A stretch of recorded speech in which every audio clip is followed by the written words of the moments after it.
Station 3. Jésus tombe pour la première fois sous la croix. À partir de la deuxième station, descendez environ 200 mètres, puis tournez à gauche. Immédiatement à gauche, vous trouverez sur le sol un ensemble de grandes pierres qui pourrait dater du 1er siècle après Jésus-Christ. À côté, vous trouverez une petite chapelle à la 3e station.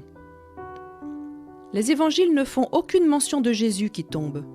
Cependant, vous pouvez facilement imaginer les paroles du roi David dans le psaume 35 s'appliquant à Jésus. Puis, quand je chancelle, ils se réjouissent et s'assemblent. Ils s'assemblent à mon insu pour m'outrager. Ils me déchirent sans relâche. Avec les impies, les moqueurs, ils grincent des dents contre moi. Jésus, ayant été sévèrement fouetté, battu et couronné d'épines, avait perdu beaucoup de sang. Parfois, les gens mouraient directement de la torture infligée par les Romains, avant même qu'il ne soit crucifié.